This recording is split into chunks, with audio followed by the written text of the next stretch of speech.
మనం ధ్యానించినాం. మొదటి పేరు మహలా నోయ, రెండవ పేరు నోయ, హొగ్లా, మిల్కా, తీర్సా అని నేను. ఈ 5 పేర్లలో చాలా ప్రాముఖ్యమైనటువంటి పేరు మిల్కా. మిల్కా అంటే మనం పోయిన వారం చూసినాం. మిల్కా అంటే రాజు లేదా రాణి.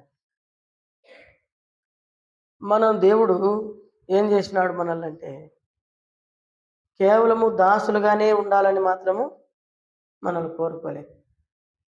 దేవుడు కేవలం మనల్ని ఏం కోరుకోలేదు, దాసులుగానే ఉండాలి మీరు అని చెప్పలే. కానీ ఏం చెప్పినాడు మరి అనంటే ఏమైంది? డోన్కా సరే. దేవుడు కేవలము మనల్ని దాసులుగానే కాదు, మనల్ని ఏం చేయాలనుకున్నాడు దేవుడు? అందరు చెప్పండి. దాసులని పిలవకుండా శిష్యులుగా చేసినాడు. తర్వాత స్నేహితులుగా చేశాడు. యోహాను సువార్త 15వ అధ్యాయంలో ఉంది కదా, నేను మిమ్మల్ని ఇక ముందు కేవలం శిష్యులు అంటే గురువు తర్వాత శిష్యులని కాదు, నేను తర్వాత మిమ్మల్ని ఏం చేస్తానంటే స్నేహితులుగా చేస్తాను. స్నేహితులు చేసుకోవడం ఒకటి, శిష్యులుగా చేసుకోవడం ఒకటి, మూడోది వస్తే రాజులుగాను రాణులుగాను చేశాడు. ఎందుకు రాజులు అయితే మనం వాస్తవానికి మనం చాలా ఈ లోకంలో చాలా చిన్న జీవితం జీవించిన వారు, ఎవరో నాయకులైనటువంటి వాళ్ళైతే అవుతారేమో అని మనం అనుకుంటాం. మనం ఇది కాదు. యేసు ప్రభు వచ్చిన తర్వాత 7 ఏళ్ళు మధ్యాకాశంలో ఆయన 7 సంవత్సరాలు విశ్రాంతి యేసు ప్రభుకి. అప్పుడు అందరికి బహుమానాలు. ఏం బహుమానాలు? అవార్డులు ఇస్తాడనమాట. ఎక్కడ చెప్పండి, ఎక్కడ ఇస్తాడు? మధ్యాకాశంలో ఇస్తాడు. మనం ఏమేం చేసినాం, ఏమేం మాట్లాడినాం, ఎంత ఖరీదను చెల్లించినాం, ఎంత దేవుని కొరకు ఖర్చు అయిపోయినాం, ఎలాగ మనం దేవుని కొరకు పనిచేసినాం అనేటువంటి దాన్ని బట్టి అందరూ పిలిచి పరిశుద్ధులందరినీ, పాత నిబంధనలో ఉన్న పరిశుద్ధులందరూ, కొత్త నిబంధనలో ఉన్న పరిశుద్ధులందరూ అందరికీ అవార్డులు ఇస్తారు. అవార్డులు అంటే మీకు చెప్తాను. ఏదైనా లోకంలో కీర్తి ఉంటే అవార్డు ఇస్తారు. మన ఒక ఆమెకు పద్మభూషణ్ అవార్డు ఇచ్చినారు. వాళ్ళకి పిల్లలు లేరు, కర్ణాటక. ఆమె ఏం చేసిందంటే పిల్లలు లేకపోతే మనకు వేరే పెళ్లి చేసుకోలే ఆయన. పిల్లలు లేకుంటే మనం ఏం చేద్దామంటే చెట్లు నాటుదాం, ఇవే మన పిల్లలు అనుకుందాం అని చెప్పి 70,000 చెట్లు నాటినారు వాళ్ళు. 70 ఏళ్ళు ముసలోళ్ళు ఇద్దరు అడవిలోనే ఉండేవాళ్ళు. ఈ ప్రకృతిని ఏం చేసినారు వాళ్ళు? ఈ పరివారాన్ని ఏమంటాం, పర్యావరణాన్ని ఏం చేసినారంటే వర్షము రాకుండా పోయేటువంటిది కాకుండా మేఘాలు కిందకు వంగేటట్టు వాళ్ళు ఏం చేసినారంటే చెట్లు వేసేసారు. ఈ పర్యావరణాన్ని ఎంతో చక్కగా చేసిన దాన్ని బట్టి గవర్నమెంట్ ఏం చేసిందంటే వాళ్ళు పిలిచి, లోకం ఎవరు గుర్తులేదు వాళ్ళకి. లోకం అసలు చెప్పేంత వరకు ఎవరికి తెలియదు వాళ్ళు ఎవరు అనేది. వాళ్ళకి ఏం చేసినారంటే ఒక గుర్తింపు ఇచ్చినారు. ఇంత మంచి పని చేసి ఈ రాష్ట్రానికి ఇంత బాగు చేసినారు కాబట్టి మీకు పద్మశ్రీ అవార్డు ఇస్తామని చెప్పి ఇచ్చినారు. ఇంకొక ఏమంటారంటే ఇజ్రాకి ఇచ్చినారు. ఇజ్రా ఒకప్పుడు అందరి చేత అవమానపడి తర్వాత అన్ని ఇబ్బందులు పడి తర్వాత ఒక స్థాయికి వచ్చి అనేకులకి సేవా దృక్పథంతో సేవ చేసి, అట్లా లోకంలోనే ఒక్కొక్క ప్రధానమంత్రి ఎదురుగా, హోంమంత్రి ఎదురుగా, తర్వాత రాష్ట్రపతి ఎదురుగా అవార్డు పొందినప్పుడు వాళ్ళని చూస్తుంటాం.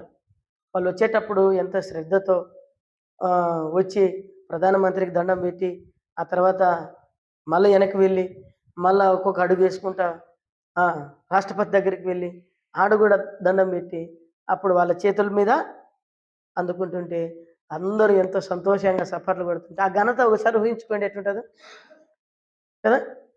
అట్లా అవార్డులు ఇస్తారు. మనకు కూడా అవార్డులు ఉన్నాయి దేవుని దగ్గర. ఏ అవార్డులు అంటే 7 ఏళ్ళ పరిపాలనలో ఈ భూలోకంలో 7 ఏళ్ళ కరం. మన కాలంలోనే యేసుప్రభు వస్తాడని చాలామంది చెప్తారు. చాలా ఆధారాలు కూడా ఉన్నాయి. మూడో ప్రపంచ యుద్ధం వస్తుంది. యేసు ప్రభు వాళ్ళు కూడా ఇజ్రాయేలీలు అన్నారు, ఒక్క అడుగు దూరంలో మేము మందిరం కడతాం. మందిరం కట్టిన మరుక్షణం, మందిరం కట్టాలంటే మసీదు గడుపుతారు. మసీదు గడిపితే ప్రపంచ యుద్ధం అవుతుంది. ప్రపంచ యుద్ధం అయితే అందరిని ఎదుర్కొనే శక్తి వాళ్ళకి. వాళ్ళు ఉండేది ఎంత?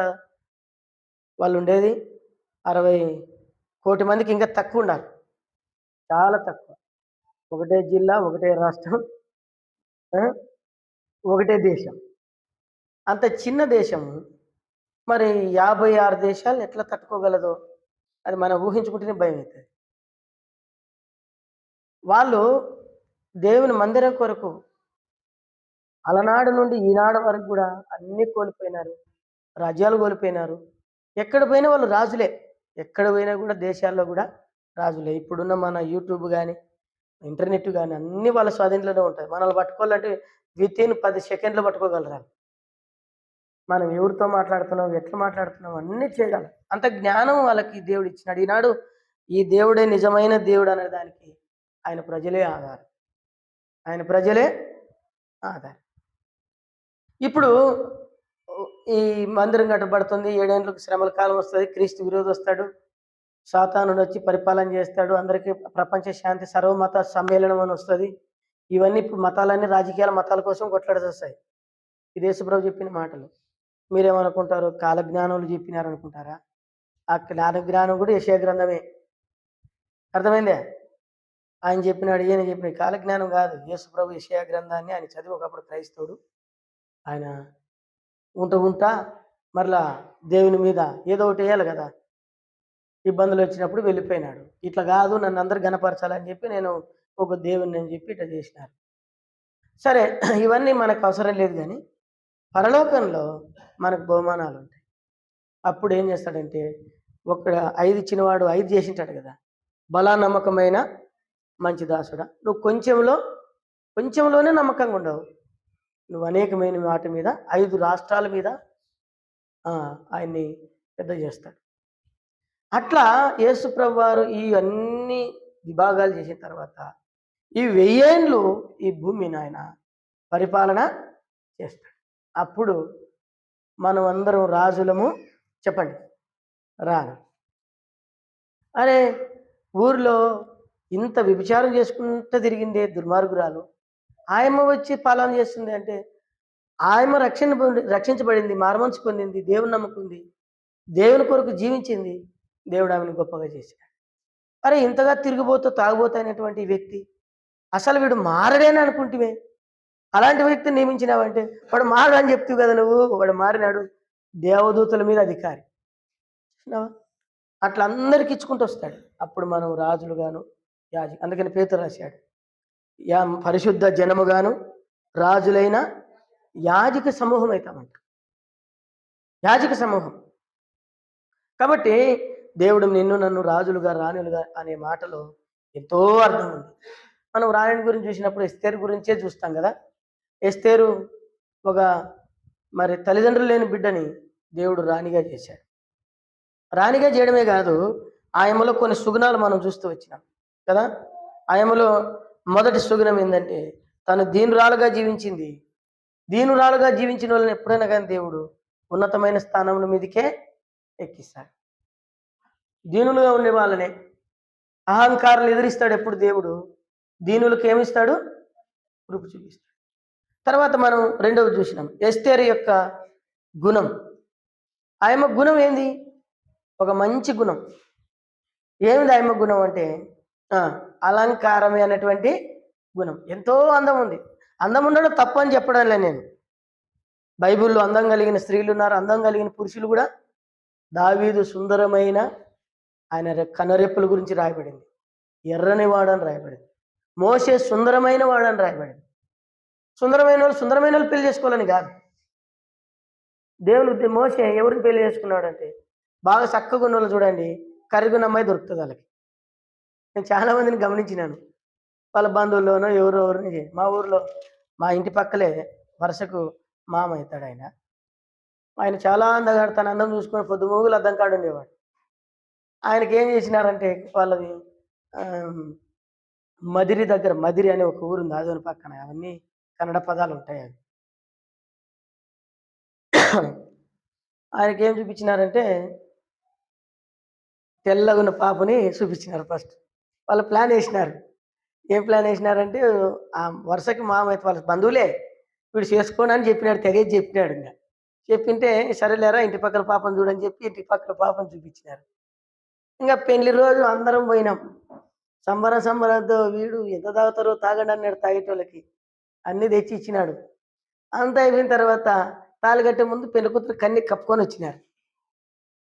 కప్పుకొని వచ్చి ఇంకా వాళ్ళ నాయన ఒక తుక్కు వాళ్ళ అమ్మ తుక్కు పక్కన నిలవన్నారు. వాళ్ళ అత్త వాళ్ళ మామని ఏదో పెళ్లికి వచ్చినారు వీళ్ళు అనుకున్నాడంట. ఇంకా తాళి కట్టేటప్పుడు పైకి ఎత్తినారు. ఆయం ఎట్టిందంటే చాలా కర్రీగా ఉన్నది. నేను కట్టాను అని ఏడుస్తాడు. కట్టు కట్టు అని చెప్పి బలవంతన కట్టించిన అక్కడ నేను పక్కకు పోయి ఏం చేస్తాం మామ, ఎవరు రాత ఎట్టుండదో ఏం చేయలేము. ఇంకా మీ బంధువే కదా, మీ మేనమామ బిడ్డనే అవుతుంది కదా, మీ నాయన వాళ్ళు మీ అమ్మ వాళ్ళు ఇష్టపడినారు కదా. అట్లా మనం చాలాసార్లు చూసినాం. మోసకు కూడా బైబిల్లో సుందరుడు, ఆయనకి ఎట్లాంటి భార్య దొరికిందంటే ఎట్లాంటి భార్య దొరికింది? నల్లగున్న భార్య, ఇంతలా ఉంది ఆమె ముక్కు. బైబిల్ ఏం రాయబడిందంటే నీగ్రో జాతికి చెంది కుషి దేశస్తురాలు. వాళ్ళ ఇంట్లో ఉన్న వాళ్ళే తిట్టినారు. వాళ్ళన్న అక్క ఏమయ్యా నువ్వు ఇటు చేసినావు, ఎంత పని చేసినావే, ఏమో కాకుంటే ఇంక ఆయమ్మ దొరకలేదా నీకు భూమి? దేవుడు ఆశీర్వదించినాడు. ఆయమ్మ గుణం మంచిది, పక్షి వంటిది. గుణం చూసినారు ఆనాడు. ఈనాడు గుణం చూడడంలే. తర్వాత నెత్తులు బలు కొట్టుకొని ఆ పెళ్లిలో ఈ పెళ్లిలో ఎగిరి, ఎవరిదైనా పెళ్లి అయితే ఇద్దరు భార్య భర్తలు ఎగిరేది. దాంట్లో ఏదైనా జరిగితే ఇంటికి వచ్చి కొట్టుకునేది. ఏం అవసరం అవి? కాబట్టి దేవుని బిడ్డలారా చాలా జాగ్రత్త వహించాలి. ఇప్పుడు ఈమె గుణంతో జీవించింది. మామూలుగా ఉంది, అందమైనటువంటిదే, తన గుణం కూడా చూపించింది ఆమె. కాబట్టి గుణములో పరిశుద్ధత కనపరిచిన స్త్రీ ఎవరు? రానే కానీ తన గుణం చాలా విలువైనది. గుణము విలువైనది, దాని గురించి మనం చూసినాం. అయితే ఈరోజు మూడవదిగా ఆ అమ్మాయి ఎంత ఎదిగినా కూడా అంత ఒదిగి జీవించింది. మనం కొంచెం ఎదిగితే పట్టలేం మనల్ని కదా, పట్టలేం మనల్ని కొంచెం ఎదిగితే. ఆ అమ్మ ఒక స్థాయిలోనికి వెళ్ళి రాజుకు భార్య అయినా కూడా తన జనులను ఎప్పుడు మర్చిపోలే. వాళ్ళ కొరకు ప్రార్థన చేసింది ఆయమ్మ. వాళ్ళ కొరకు చచ్చిపోవడానికి తీర్మానం చేసింది. చూడండి ఆ మాటలు. ఎస్తేరు గ్రంథం 4వ అధ్యాయం 15వ వచనం చేయండి మీ బైబిల్. ఎస్తేరు గ్రంథం 4:15 చదవండి. అప్పుడు ఎస్తేరు మొర్దెకైతో మరలా ఇట్లనెను, నీవు పోయి షూషోనునందు కనబడిన యూదులందరినీ సమాజ మందిరము సమకూర్చి నా నిమిత్తము ఉపవాసముండి 3 దినములు అన్నపానములు చేకూడి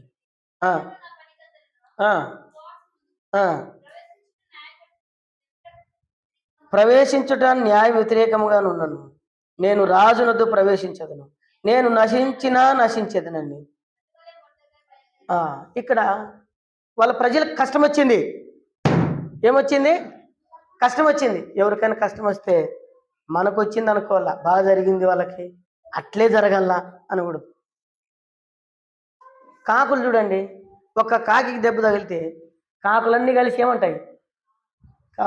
కోతికి ఒక దానికి తగిలితే కుక్క పట్టింది అనుకో, కోతిని ఏం చేస్తాయి? కోతులన్నీ అన్నీ కొట్టుకుంటాయి. మనకు అట్లా ఉండదు కదా, బాగా జరిగే వాళ్ళకి అట్టే జరగాల.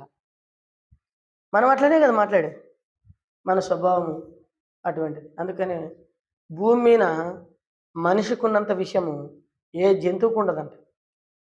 భూమి మీద మనిషికి ఉన్నంత విషయం. అందుకనే ఈ విషయం ఇరిగిపోవాలంటే యేసు ప్రభు వారి యొక్క రక్తం ద్వారానే సాధ్యం. ఎవరు ఈ భూమి మీద మనల్ని బాగా చేయలేరు, మనుషులు కూడా బాగా చేయలేరు. ఇక్కడ చూడ అమ్మ రానేది, తనకు అవసరం లేదు. ఇంకా ఒకవేళ రాజు దగ్గరికి అడగనికి పోయినా రాజు పిలిస్తేనే పోవాలంట. రాజు పిలకపోతే ఏం చేస్తాడు తెలుసా? చెప్పకుండా కానీ తెలియకుండా కానీ రాజు గదిలోకి వస్తే ఆ అమ్మని అక్కడికక్కడ పట్టి చంపేయాల, బాణం వేయాల, అక్కడ చంపేయాలి అమ్మని. రాజు అనుమతి లేకుండా రాకూడదు, రాజు పిలిస్తేనే రావాలి. చట్టం వ్యతిరేకంగా ఉంది. దేవుని ప్రజలందరికీ హామాన్ అనే దుర్మార్గుడు ఒక వ్యతిరేకమైన చట్టాన్ని తీసుకొచ్చినాడు. వాళ్ళందరూ చంపాలి ఒక దినం, అందరు తలకాయలు పోయాల. ఈ బాధనంతా మొద్దుకై ఏడుస్తూ రానిపోయినటువంటి ఎస్తేరు చెప్తే, ఎస్తేరు చెప్పిన మాట ఏం తెలుసా? నేను చచ్చిపోయినా చచ్చిపోతాను, నా ప్రజల కొరకు నేను చచ్చిపోవడానికైనా సిద్ధమే. నేను నా స్థానం నిడిచి వచ్చినా కూడా 3 దినాలు ఉపవాసం ఉన్నింది. ఎన్ని దినాలు ఉపవాసం ఉన్నింది? రానే ఉపవాసం ఉన్నింది. చూడండి కథ. రాని వాళ్ళు ఏమో మనలో అక్కడ ఇవన్నీ తినరు, నానా చెత్త సదారం తినరు. మనం ఏం తింటాం? ఓ పరి చికెన్ పకోడా, ఓ పరి ఆ పకోడా, ఈ పకోడా తింటాం. వాళ్ళు అటు తినరు, వాళ్ళు ఫ్రూట్స్ తింటారు. ఉన్నతమైన స్థితి వచ్చిన తర్వాత తన పాత స్థితి, తన జీవితాన్ని, తనతో కలిసిన వారిని మర్చిపోలేమ్మ. తన జనమును మర్చిపోలే. వారి కొరకు వేగులు పడింది, వారి కొరకు ఉపవాసం ఉండి కన్నీరు గార్చింది. రాజవస్త్రములు ధరించినటువంటి స్త్రీ తన ప్రజల కొరకు విజ్ఞాపన చేసింది. రాజు పిలవకపోయినా 3 దినాలు ప్రార్థన చేస్తాను, 3 దినాలు ప్రార్థన చేసిన తర్వాత రాజు దగ్గర పోతాను. దండం చూపిస్తే బ్రతుకుతా, దండం చూపించకపోతే ఆయన మరణ దండానికి నేను గురవుతాను. ఒకవేళ నేను చచ్చిపోయినా చచ్చిపోతాను, కానీ నా ప్రజల కొరకు నేను మరవ.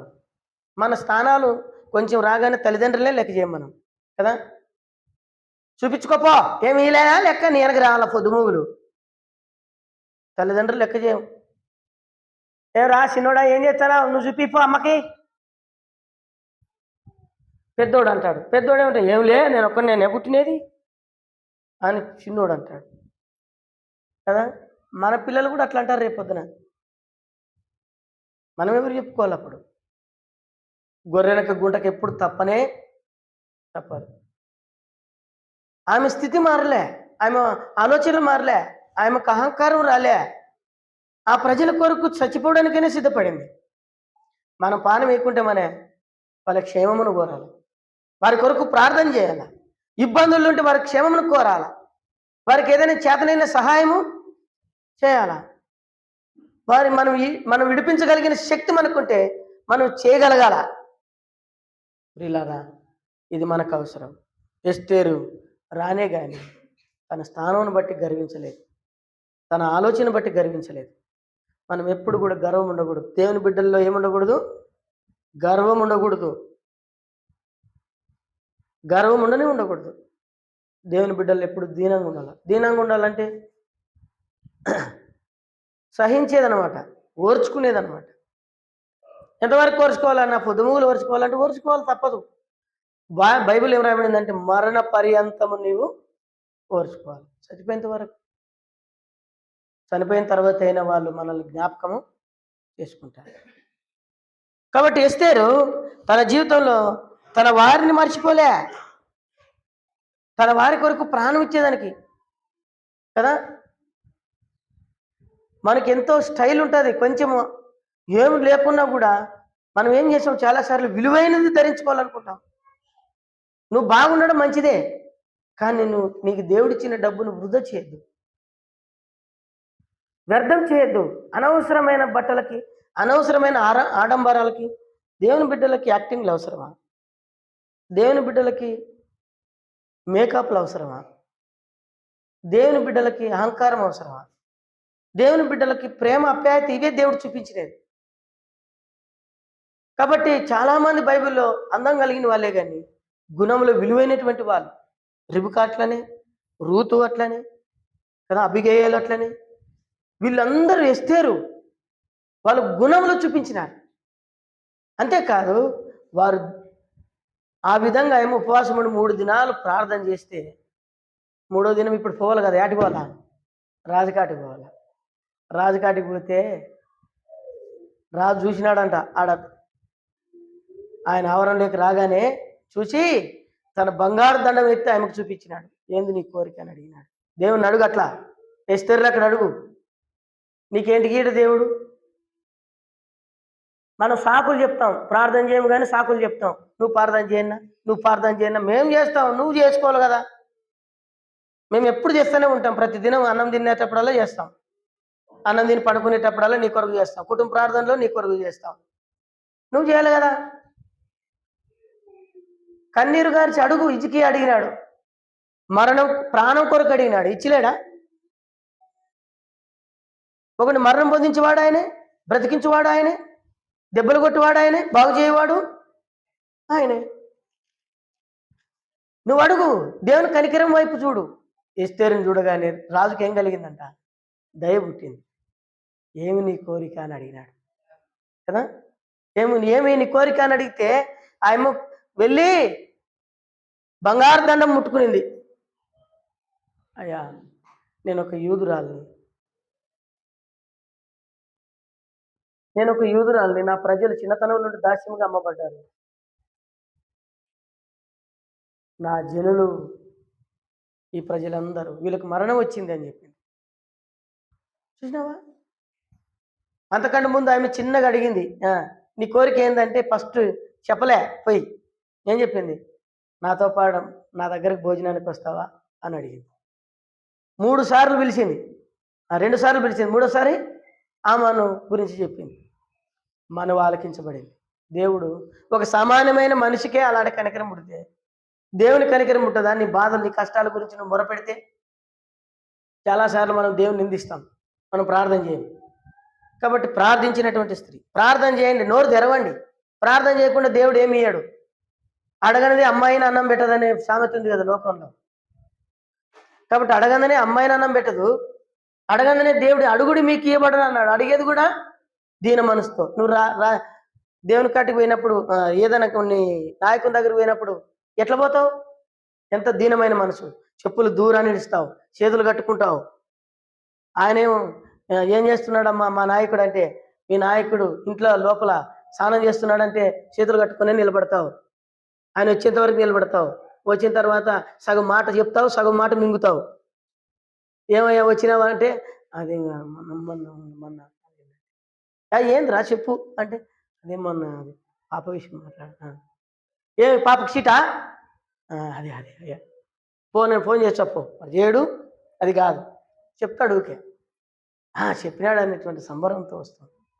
ఒక సమానమైన మనిషి దగ్గరికి అట్లా పోతే జీవం గల దేవుని దగ్గరికి ఎంత దీనమైనటువంటి మనసుతో కదా, ఒక ప్రత్యేకమైనటువంటి స్థలంలో దేవుడిని అడగాల. రహస్యమందు చూసి నీ దేవుడిని అడగాలి.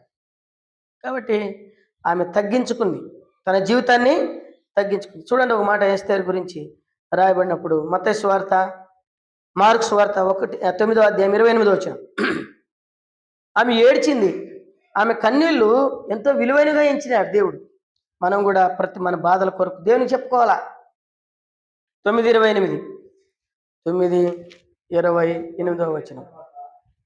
ఆయన ఇంటిలోనికి వెళ్ళిన తర్వాత ఆయన శిష్యులు మేమెందుకు ఆ దయ్యమును వెలగొట్టలేకపోతామని ఏకాంతముగా అడిగారు. అందుకు ఆయన, ప్రార్థన వలనే గాని మరి దేని వలన ఈ విధమైన వదిలిపోట అసాధ్యమని వారితో వచ్చి.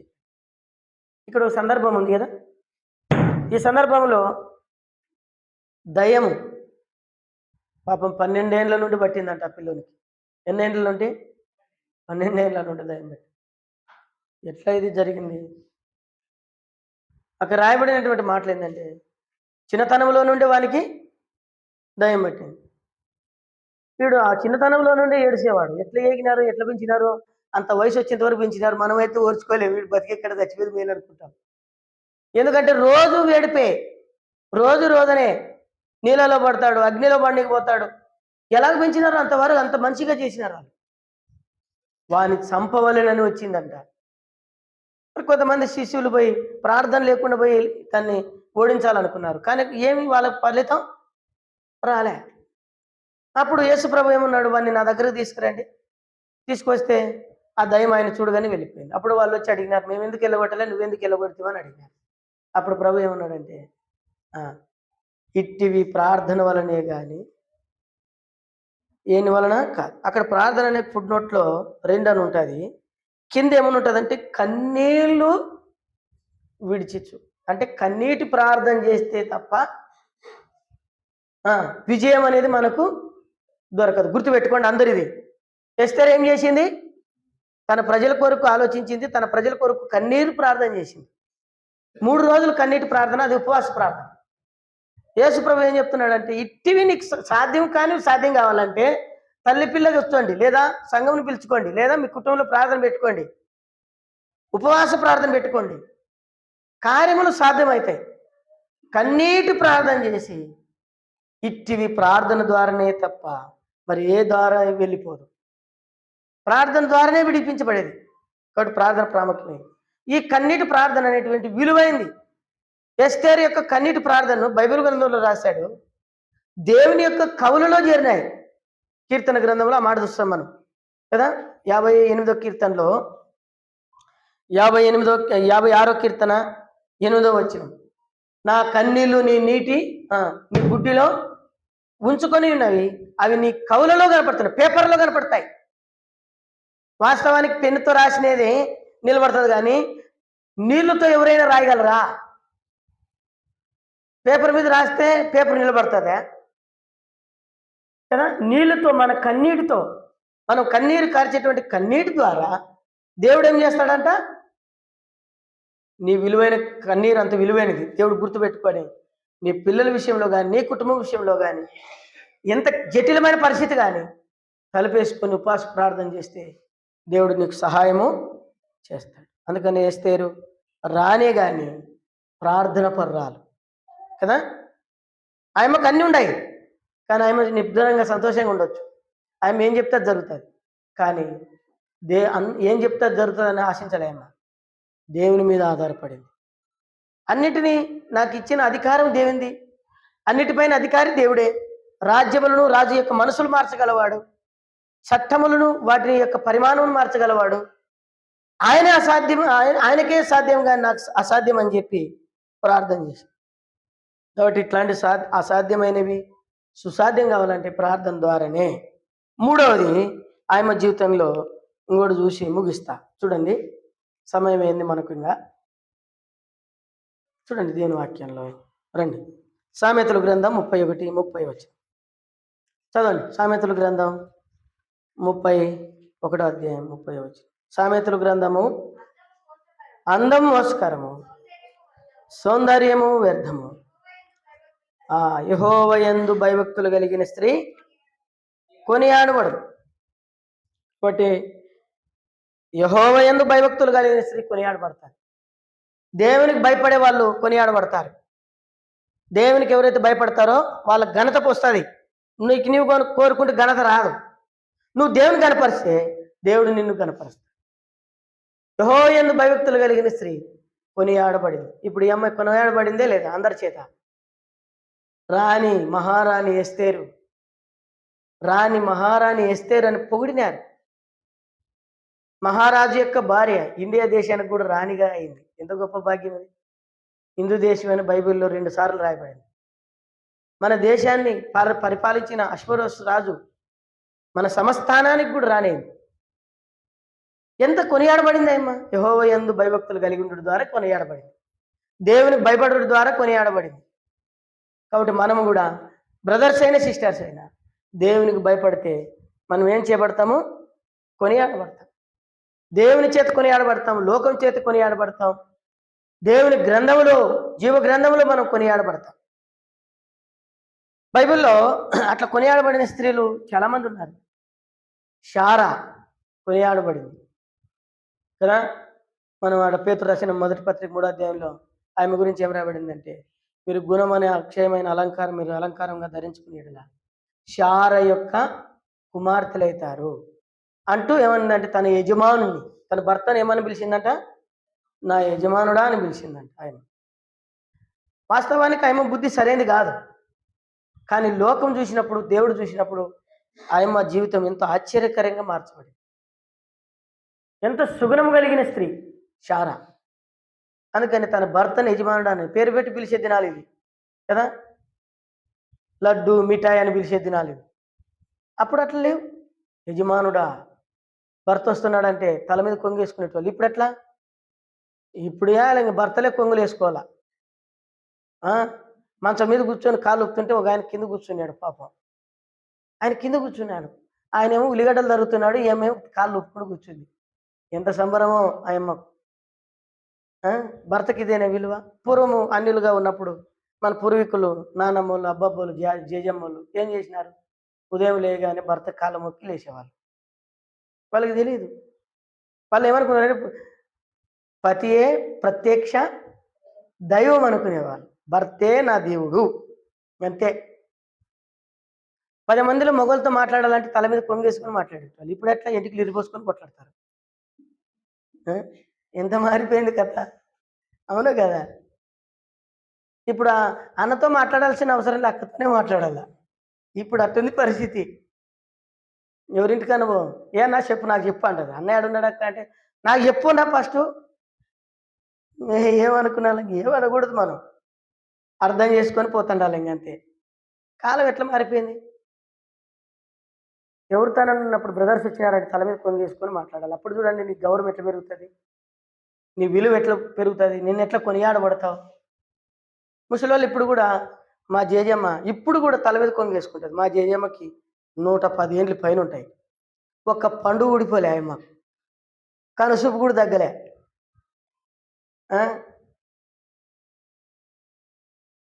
కాబట్టి దేవుని బిడలమైనటువంటి మనము జ్ఞానంతో జీవించాల. ఎస్తేర్లు అక్కడ జీవించాల. కొనియాడబడినారు మన పూర్వీకులు, మన అమ్మలు, అత్తమామలు బాగా చూసుకొని కొనియాడబడినారు. వాళ్ళు కొనియాడబడినారు, వాళ్ళు అంత గుణం కనపరిచినారు. ఊర్లో ఎవరైనా వస్తారంటే కూడా విలువ ఇచ్చేవారు. వాళ్ళు సకముక్కులు వేసుకొని కూడా భోజనం చేసేవాళ్ళు కాదు. ఒక కాలు ఊత పొడిచి, అవును కదా, ఒక కాలు ఊత పొడిచి ఒక కాలు కింద పరుచుకొని తినేవాళ్ళు భోజనం తినేటప్పుడు. 2 కాళ్ళు సమంగా పరుచుకొని తింటే భర్తని గౌరవించినట్టు కాదంట. నేను అడిగినాను మా చేసినప్పుడు, భర్త ఎదురుగా నేను చక్కగా కూర్చొని తినలేను ఆయన. అట్లా వేసుకొని ఇట్లా చేయి ఇట్లా పట్టుకొని ప్లేట్ ఇట్లా పట్టుకొని తినేవాళ్ళం. ఎంత గౌరవించేవాళ్ళు. అయితే ఇప్పుడు కాలం అయిపోయింది. ఇప్పుడు భార్య భర్తలు ఇద్దరు కలిసి బాగా ఆయమకు కూడా పైన తొడిగిస్తారు ఇప్పుడు పెళ్ళైనప్పుడు కూడా. ఇది ఏం కథను, ఇదేం సంబరము. దేవుని బిడ్డలు అట్లా ఉండకూడదు. మనం ఎస్తేరు తన జీవితం ఎంతో ఆశ్చర్యకరంగా మార్చబడింది, కొనియాడబడింది. ఇప్పుడు చూస్తాము దేవుని వాక్యంలో ఒక ఆయమ ఉంది. ఆమె పేరు అబిగయల్. ఏం పేరు? 25వ అధ్యాయంలో మొదటి సమూయేలు గ్రంథంలో అబిగయల్ అని ఉంది. భర్త దుర్మార్గుడు, మొట్టువాడు, మొండోడు, ఈయనడు, ఎంత చెప్పినా అడ్డం మాట్లాడతాడు. కానీ ఆయమ్మ ఎట్ట మాట్లాడిందంటే సుబుద్ధి గలదై. చూసినారా? సుబుద్ధి గలదై. చదవండి ఆ మాట, చదవండి. 2వ వచనం కూడా చదవండి.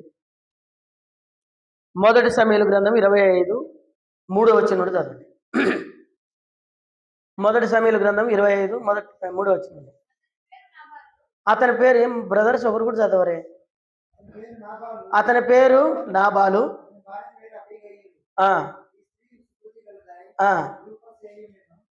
ఏ బుద్ధి అంటే ఆయమ్మకి సుబుద్ధి, మంచి బుద్ధి. భర్త బుద్ధి బయట పైన చదవండి. ఎట్లాంటి వాడు? మూర్ఖుడు. అట్లాంటి వాళ్ళు కాపురం చేసినారు కదా. ఇప్పుడు అట్లా కాపురం చేస్తారా? ఏమిరా నువ్వు అనేది ఉంటే నన్ను అనాలి, చుట్టూ నా బిడ్డను అంటావా, నా కొడుకుని అంటావా కదా. సుబుద్ధి గలది. కట్ట కరిపించినారు అప్పుడు. ఇప్పుడు ఇడిపించేటోళ్ళు ఎక్కువ. అందుకనే దేవుడు జతపరిచిన వారి మధ్యలోనికి మనుషుడు ఇడదీయకూడదని వాక్యంలో రాదు. అప్పుడు ఏం చేస్తాండ్రి? కొట్టుకున్నా తిట్టుకున్నా నీ భార్య నువ్వు తోలకపోయినా అంటాడు. ఎంత ఆశ్చర్యకరమైన దినాలు అవి. ఇక రాయబడినటువంటి మాట ఏంటంటే ఏం చెప్తా ఉందంట? సుబుద్ధి గల స్త్రీ. మూర్ఖుడు పైన చూస్తే మూర్ఖుడు, మొట్టివాడు, మొండివాడు. నాబాలు మొట్టివాడును దుర్మార్గుడికి కాపురం చేసింది. దుర్మార్గునికి ఏం చేసింది? సుబుద్ధి. రూతు కూడా చచ్చిపోయినా కూడా ఆ కుటుంబంలోనే బతికింది. ఇంకో పెళ్లి చేసుకుందాం పోదాం అనుకోలే అమ్మ. పిల్లలు లేకున్నా కూడా అత్త కోసం బతికింది. ఎంత సుబుద్ధి కదా. అయితే దేవుడు వాళ్ళని అట్లా ఇడిచిపెట్టినాడా ఏమన్నా?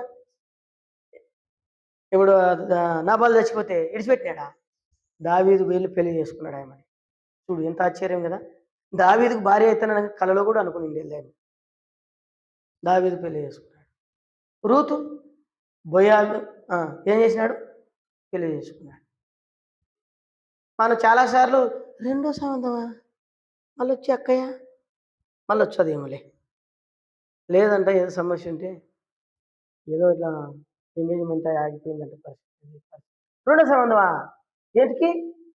మంచోడయ్యా ఉద్యోగం చేస్తున్నాడు. పిల్లోడు మంచోడు. వద్దులేనా మనకు మంచిది చూడు. ఆ! గుణంగా దేవుని వాక్యంలో పరిశుద్ధులు అట్లా చేసుకున్నారు. ఎంత దీవించబడ్డారో వాళ్ళు. చరిత్రలో వాళ్ళ పేర్లు నిలబడిపోయాయి. కాబట్టి దేవుని బిడ్డలారా ఆశ్చర్యకరంగా మన జీవితాలు మహారాణులుగా, రాజులుగా దేవుడు చేయాలని ఇష్టపడతా ఉన్నాడు. అదే మిల్కాలో ఉన్నటువంటి అనుభవం. మిల్కా అంటే రాణి. ఎలా రాణి అంటే ఆమె స్థానమును మర్చిపోలే కదా! తగ్గించుకుంది, ఉన్నతమైన స్థానానికి వచ్చింది. అంతేకాదు తన ప్రజల కొరకు ఆమె చేయగలిగినటువంటివి గుణం అనేటువంటి అక్షయమైన అలంకారం ఉంది ఆమె. అందగత్తే గాని గుణంతో తన అందాన్ని చూపించుకునింది. తర్వాత తన ప్రజలు మర్చిపోలే. తన ప్రజల కొరకు ప్రార్థన చేసింది. అంతేకాదు దేవుని చేత కొనియాడబడింది. దేవుని చేత కొనియాడబడింది చూడండి. భూమి ఆకాశానికి సృష్టికర్త అయిన దేవుని చేత. కాబట్టి ఎంత గొప్ప దేవుడు మనకు దేవుడైనాడు. ప్రార్థన చేస్తాం.